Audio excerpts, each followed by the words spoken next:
Ini bukan tokoh fiktif, ini adalah tokoh yang sangat nyata, ada dan tidak hanya ada.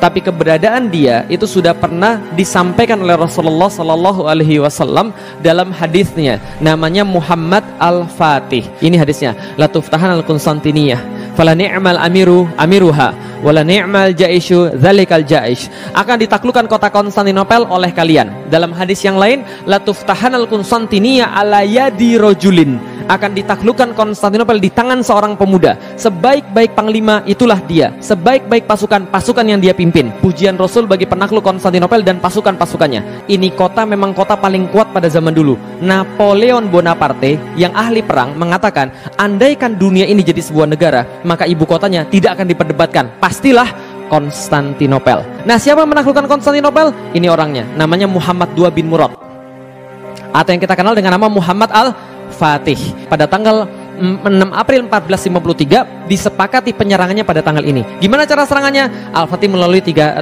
arah. Satu lewat laut sebelah selatan, Laut Marmara. Lalu kemudian dari sebelah timur lewat Tanduk Mas, menyerang dari sebelah utara dari sini. Lalu kemudian dari barat lewat sebelah barat dengan pasukan-pasukan darat. Maka dikerahkanlah lewat sebelah selatan, dibuat tempat-tempat kemudian yang bisa bangun kapal. Semua dibuat kapal-kapal perang. 400 kapal dibuat di kota-kota pantai, kemudian ditransfer ke Konstantinopel, menyerang dari sebelah selatan. Beberapa kapal kecil masuk ke dalam Teluk Tanduk Mas, dan total 250.000 pasukan jalan dari Edirne menuju ke Konstantinopel dalam waktu 2 bulan, bawa meriam segede-gede kingkong. Paham teman sekalian? Diceritakan dalam beberapa sejarah, dalam buku sejarah, setiap meriam ditarik oleh 30 kerbau.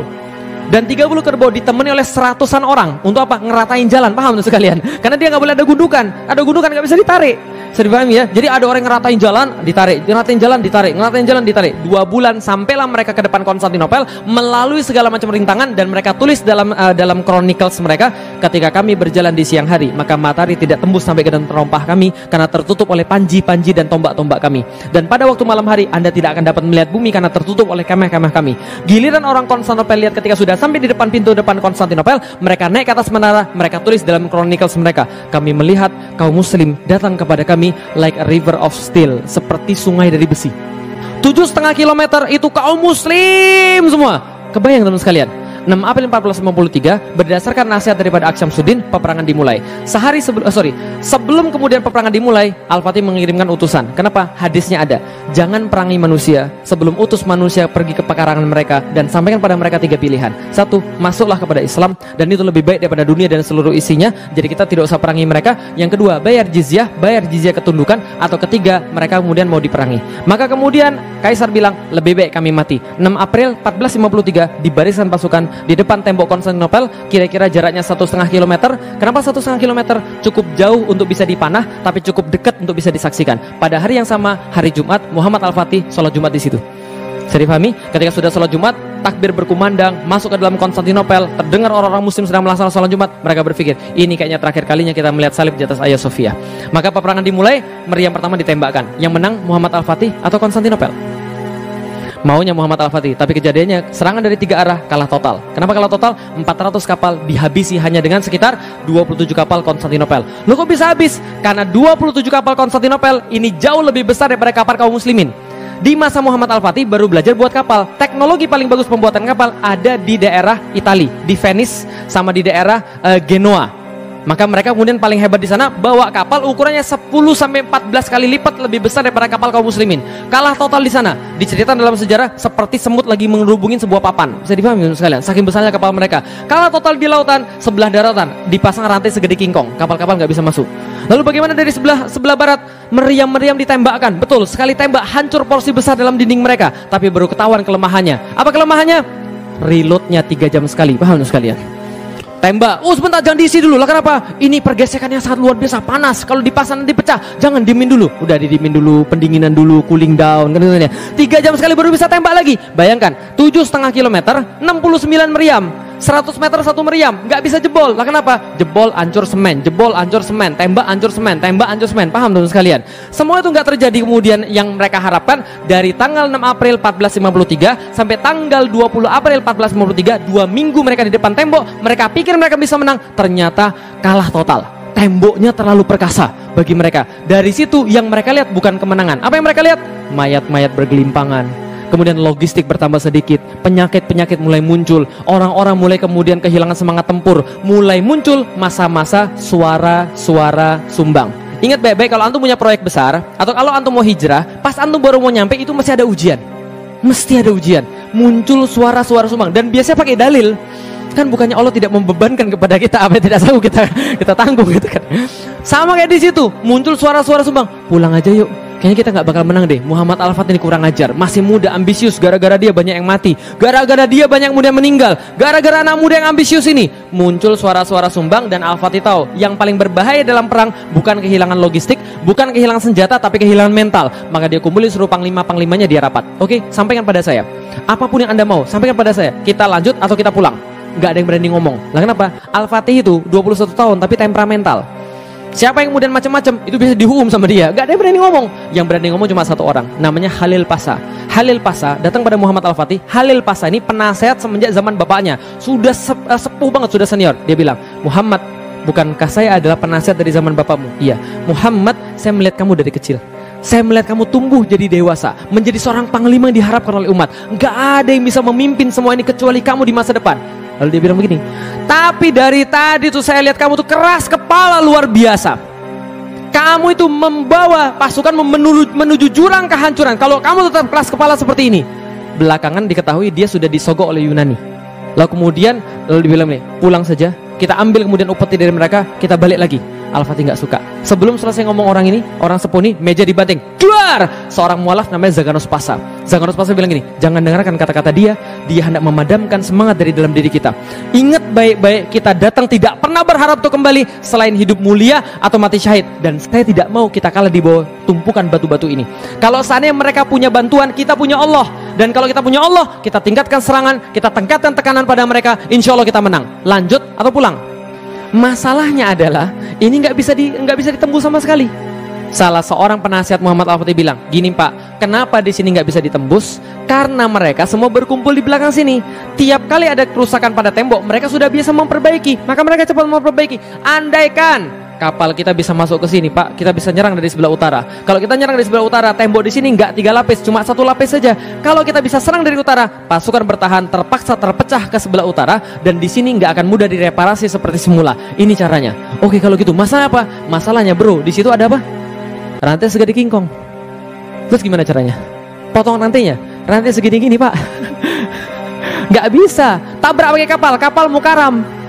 Loncat. Emang lumba-lumba apa sekalian?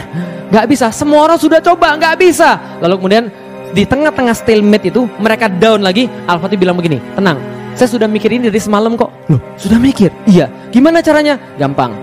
Kita kan punya kapal. Kapal kita parkirin dulu di Galata.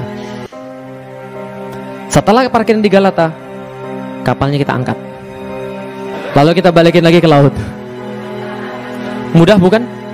Tapi mohon maaf wahai Sultan, apakah Sultan lupa kalau Galata ini sebuah bukit 60 meter, Pak? Al-Fatih katakan, saya tahu itu sebuah bukit. Tapi kalau seandainya Anda saja tidak mengira itu terjadi, apalagi orang-orang Konstantinopel, mereka nggak bakal ngira. Dan Anda harus tahu, Muhammad Rasulullah ketika berperang itu selalu pakai strategi kejutan. Nggak pernah Rasul pakai strategi yang sama kayak orang lain. Strategi kejutan, Honda, ketika perang Uhud, perang Badar dan sebagainya, semua strategi kejutan, nggak ada yang sama. Kalau kita berhasil, kita bisa melakukan. Nggak mungkin, Pak. Berkatalah Muhammad Al-Fatih tentang satu quotes yang paling terkenal sampai dengan sekarang tentang Muhammad Al-Fatih. Dia bilang ini, jangan bilang pada saya mustahil kalau kamu belum coba.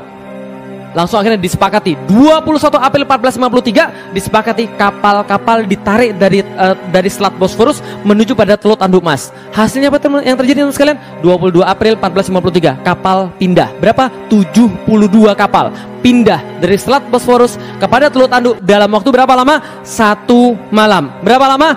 1 malam. 22 April 1453 menjelang kemudian sinar matahari kemudian naik, maka orang Konstantinopel kaget kebangun dari tidurnya karena mendengarkan takbir dari atas Bukit Galata. Lalu mereka lari tunggang langgang naik ke atas menara, mereka lihat ke atas Bukit Galata, yang mereka lihat horor. Lah kenapa? Mereka lihat bendera la ilaha illallah Muhammad Rasulullah sudah berkibar di situ. Lihat ke bawah, yang mereka lihat sebuah pemandangan yang merenggut nyali mereka semuanya. Lah kenapa? Kapal-kapal perang berbaris satu persatu masuk dalam wilayah mereka yang mereka kira selama ini paling aman berubah menjadi wilayah paling berbahaya bagi mereka. Maka mereka bilang, Muhammad Al-Fatih, orang gila. Lah kenapa? Muhammad Al-Fatih melebihi Alexander Agung. Alexander Agung membawa kapal-kapalnya melalui ombak-ombak lautan, sementara Muhammad Al-Fatih menggunakan bukit-bukit sebagai pengganti ombak-ombak. Muhammad Al-Fatih gila. Maka mereka katakan Konstantinopel is over, Konstantinopel sudah selesai.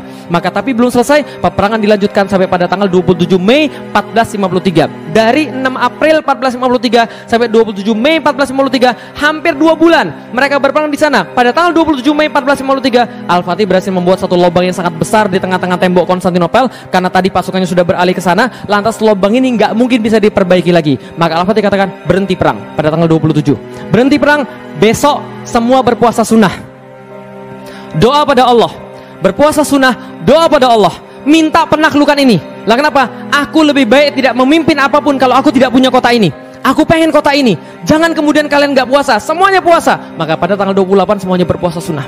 Mereka baca Al-Quran, ulama-ulama turun mengingatkan para pasukan tentang kemuliaan jihad fisabilillah, tentang bagaimana Abu Ayyub Al-Ansori yang Rasul nginep di rumah dia dan dia sengaja datang ke tanah ini untuk menagih janji Rasulullah Sallallahu Alaihi Wasallam. Semua diceritakan tentang itu, khusyuk luar biasa. Tanggal 29 mereka sholat subuh, mereka sholat tahajud. Setelah selesai sholat tahajud jam 2 malam, pada saat jam 2 pagi, pada saat itu Al-Fatih kemudian naik di atas kudanya, kemudian dengan pedang yang lengkap dan dengan baju zirah yang lengkap, dia berkhutbah pada seluruh pasukannya dengan khutbah yang masih tercatat sampai dengan sekarang. Apa khutbahnya? Ini khutbahnya teman-teman sekalian. Seandainya penaklukan kota Konstantinopel sukses, maka sabda Rasul telah menjadi kenyataan dan salah satu mujizatnya kelak akan terbukti. Maka kita akan mendapatkan bagian daripada apa yang menjadi janji daripada hadis ini, yaitu kemuliaan dan penghargaan. Oleh karena itu, sampaikan pada pasukan satu persatu kemenangan besar yang segera akan kita capai, menambah kemuliaan dan ketinggian Islam saja, bukan ketinggian kita, bukan kemuliaan kita. Yang ini paling penting. Untuk itu, perhatiin baik-baik, di garis bawahi,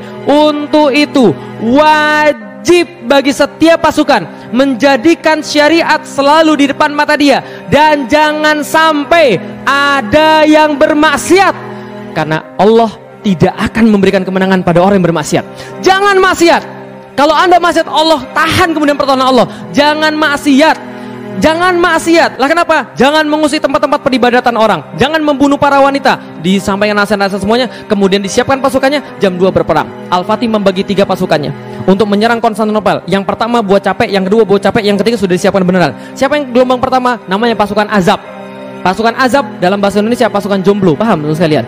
Pasukan Azab yang pertama jam 2 sampai jam 4 dibatasi. Jam 4 kemudian setelah kemudian pasukan Azab, pasukan yang kedua pasukan Sipahi, bersenjata lengkap, berzirah lengkap, maju ke depan. Mereka buat pasukan capek, tapi tetap nggak menang juga. Jam 6 dikeluarkan pasukan yang terakhir. Apa namanya? Inkisaria, Yeniseri, 7.000 pasukan tadi yang sudah disiapkan. Pergi kemudian, bismillah pergi. Yang terjadi adalah sebelum matahari bersinar dari sebelah timur, Al-Fatih memenangkan kemudian pertarungan, masuk ke dalam kota, ini tempat masuknya, lalu mengucapkan Alhamdulillah, semoga Allah merahmati para syuhada, memberikan kemuliaan pada mujahidin, serta kebanggaan dan syukur buat rakyatku. Diceritakan dalam sejarah, Al-Fatih menoleh ke kiri dan menoleh ke kanan. Menoleh ke kanan, Masya Allah. Menoleh ke kiri, Masya Allah. Menoleh ke kanan lagi, Masya Allah. Masya Allah, Masya Allah. Dia merasa nggak percaya. Lah kenapa? Bahwa dirinya sudah dipilih menjadi panglima yang terbaik. Lurus kemudian menuju kepada Hagia Sophia. Sampai di depan Hagia Sophia, di jantung kota itu. Kemudian dia turun daripada kudanya, tidak dapat menahan rasanya. Lalu kemudian duduk bersujud ke arah Makkah, melepas sorbannya, mengambil segenggam tanah Konstantinopel, menaburkan ke atas kepala dia. Lalu berkata bahwa dia cuma manusia, dia nggak ada yang lain. Allah yang memberikan penaklukan ini. Masuk ke dalam gereja, kemudian dia temui di sana banyak sekali perempuan-perempuan menangis, anak-anak menangis. Mereka kira mereka bakal mau dibunuh. Lah kenapa? Ingat 1453 penaklukan Konstantinopel. Di saat yang sama Spanyol direkonquista. Spanyol ditaklukkan kembali oleh orang-orang Spanyol. Maka kemudian orang-orang banyak dibunuh di sana. Orang di sini merasa mereka akan dibalas dendam lalu dibunuh juga. Al-Fatih katakan, tenang, keluar kalian semua daripada gereja. Yang pengen tetap tinggal di kota ini, properti mereka tidak akan diganggu.